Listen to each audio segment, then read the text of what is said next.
ఏది విత్తుతారో అదే కోస్తారు అని అంటారు.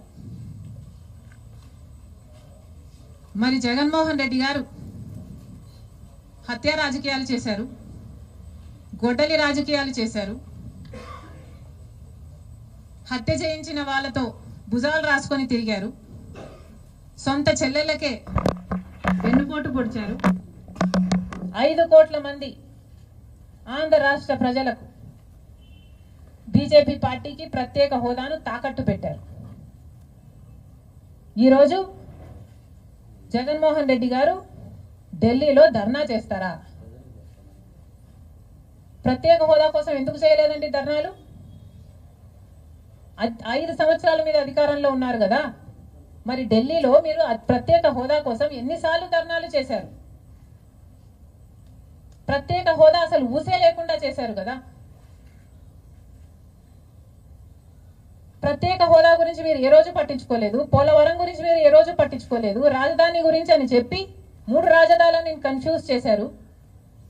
ఆఖరికి కడప స్టీల్ ఫ్యాక్టరీని కూడా మీరు పట్టించుకోలేదు. విశాఖ స్టీలు మన రాష్ట్రానికే తలమానికమైన అమ్మేస్తామన్నా కూడా పట్టించుకోలేదు. ఈరోజు మాత్రం ఢిల్లీకి వెళ్ళి ధర్నా చేస్తారట. మీ కార్యకర్తను చంపేస్తే ఢిల్లీకి వెళ్ళి మీరు ధర్నా చేస్తున్నారే, మరి మీ సొంత చిన్నాన్నను చంపేసినప్పుడు మీరు ఢిల్లీలో ఎందుకు ధర్నా చేయలేదు న్యాయం కోసం? జగన్మోహన్ రెడ్డి గారు సమాధానం చెప్పాలి. ఒకవైపు ఇక్కడ అసెంబ్లీ జరుగుతుంది, అసెంబ్లీ జరుగుతున్న సమయంలో మీరు అసెంబ్లీలో ఉండకుండా ఉండే ధైర్యం మీకు లేక ఇలా సాకులు వెతుక్కొని మీరు ఢిల్లీ వెళ్తామంటున్నారే, అంటే అసెంబ్లీలో ఏ బిల్లు ప్రవేశపెట్టినా అది ప్రజలకు వ్యతిరేకమైన అది పాస్ అయిపోవాలనా? మీరు ఉన్నదే 11 మంది, కనీసం ఆ బిల్స్ మీద డిస్కషన్ మీకు అవసరం లేదా? మీరు కొట్లాడాల్సిన అవసరం లేదా? ఏం ఆలోచన చేస్తున్నారు జగన్మోహన్ రెడ్డి గారు?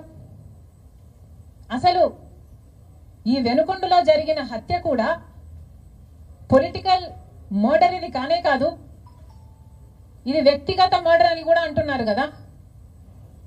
మేము ఏదో సాక్షి మీడియానో లేకపోతే టీడీపీ మీడియానో పట్టుకొని మాట్లాడడం లేదు. మా ఎంక్వైరీలు మేము చేసుకొని న్యూట్రల్ మీడియాతో లోకల్గా మేము మాట్లాడిన తర్వాత మేము వచ్చిన కన్క్లూషన్ ఏమిటి అంటే ఇది వ్యక్తిగత మర్డర్. మొన్నటి వరకు కూడా హత్య చేసిన వాళ్ళు, హత్య గురైన వాళ్ళు ఇద్దరు వైసీపీతోనే ఉన్నారు. మరి అలాంటప్పుడు ఇది పొలిటికల్ మర్డర్ ఎలా అవుతుంది? ఈ పొలిటికల్ మర్డర్ అని మీరు చెప్పి మీరు ఢిల్లీకి వెళ్ళి ధర్నా చేస్తున్నారా? దేనికి? మీ ఉనికి కాపాడుకోవడం కోసం, మీ పార్టీ కోసం అని చెప్తున్నారు. ప్రజలు ఏం ఆలోచిస్తారు? ఈరోజు వరదలు వస్తున్నాయి మన రాష్ట్రంలో, వారిని వెళ్ళి పరామర్శించాలని మీకు అనిపించలేదు. కానీ వ్యక్తిగత మర్డర్లో మీ పార్టీకి సంబంధించిన ఇద్దరు కొట్టుకొని చచ్చిపోతే ఈరోజు మీరు ఢిల్లీకి వెళ్ళి ధర్నా చేస్తారా? ప్రజల కోసం మీరు ఎందుకు నిలబడలేదు? మీ పార్టీ వాళ్ళు ఓటేస్తే మీరు గెలిచారా? మీ పార్టీ వాళ్ళ కోసమే మీరు ముఖ్యమంత్రి అయ్యారా? 5 సంవత్సరాలుగా మీరు ప్రజల కోసం పనిచేయలేదు, కానీ ఈ రోజు ఢిల్లీకి వెళ్ళి ధర్నా చేస్తారట. సిగ్గుండాలి కదా. కానీ ఈ విషయంలో పోలీసులను కూడా అడుగుతున్నాం. నడి రోడ్డు మీద ఇలా హత్యలు చేసుకుంటుంటే పోలీసులు ఏం చేస్తున్నారు?